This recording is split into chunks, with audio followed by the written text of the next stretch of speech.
Good Morning Northwest Morning Sprint is brought to you by Bill's Heating and Air Conditioning.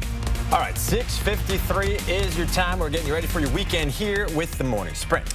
Mark Peterson has your dry and mild Halloween forecast. And Destiny Richards is live with Spokane Valley's own Queen of Halloween. But first to Olivia Roberts with an important deadline for voters in Idaho this morning. Well, today is the last day of early voting in the Gem State, but for more than 43,000 people in Kootenai County, that task has already been checked off the to-do list. Now, if you still want to register to vote in Idaho, you need to bring your ID that proves you lived in Kootenai County for 30 days and another form of ID with your address. You can also register on Election Day.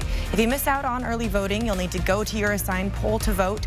For your absentee ballot to count, it has to be physically at the elections office by 8 o'clock on election night, not postmarked like in Washington. If you want to check the status of your absentee ballot, just go to idahovotes.gov.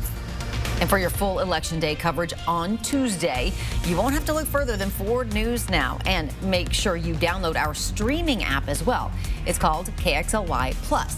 And that's where you can see live newscasts that night that you won't see on TV. We'll have some live ones during the day, too. That's right.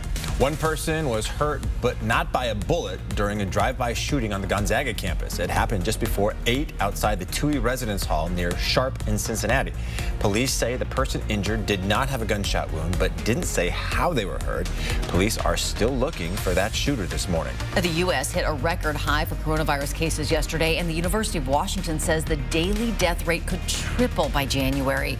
Other countries like Germany and Russia are also experiencing record high case numbers as Europe once again becomes the epicenter of the virus, according to the WHO. In Spokane County, 112 people learned they had the virus yesterday. 4 more families have also lost a loved one since yesterday. That brings the county's death toll to 203. Over in North Idaho, 128 people were officially diagnosed yesterday, and 1 more person has died. That brings the Panhandle up to 75 lives lost. Breaking news out of Greece, where a powerful earthquake is turning buildings to rubble this morning. It hit right between Greece and Turkey off Turkey's Aegean coast. Turkey and Greece both sit on fault lines, so earthquakes are common. Officials say the 7.0 magnitude quake was felt as far away as Athens and Istanbul. Turkish officials say 6 buildings have collapsed, at least in one city. Hurricane Zeta has made landfall Wednesday as a Category 2 hurricane. It is now just remnants of a storm.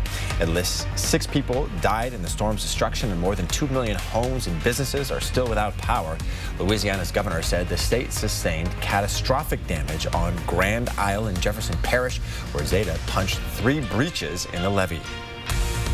Good morning, everybody. In our first alert weather, the 4 things you need to know today is that there will be morning showers, so make sure that you've got a dry layer. Gusty winds later on, dry and mild Halloween expected for tomorrow. And in fact, for the whole weekend, it should be sunshine for everybody.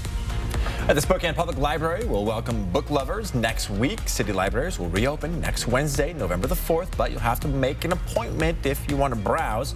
They're using what's called a grab-and-go appointment model. If you go to the library's website, you can reserve a time to visit. And county libraries will reopen their doors in 2 weeks on November 12th from noon to 6, Monday through Saturday.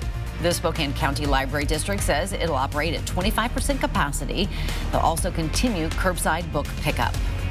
If you're in need, you can pick up a free box of food today. The Inland Northwest Farmers Market Association will be handling the distribution on East Montgomery Drive in Spokane Valley. The address is right there on your screen. You can pick up a box between noon and 2. It'll include produce, dairy, and pre-cooked meat. Just drive up and they will load it right in your car for you. If you're planning to trick-or-treat with your family tomorrow, you should come by and see the Queen of Halloween's display here in Spokane Valley. All these decorations, there's 68 inflatables here, and she has a plan to make sure that kids can trick-or-treat safely. So make sure you come on by. It's located at 1722 South Bettman Road in Spokane Valley. You won't want to miss it tomorrow night. Coming up next on Good Morning America, Black Friday sales coming early this year. With so many people shopping online during the pandemic, ShipMatrix estimates 3 billion packages will be delivered during peak period. That's 25 packages per household. GMA giving us a look at the best deals out there. We'll be right back with the last check of weather after this.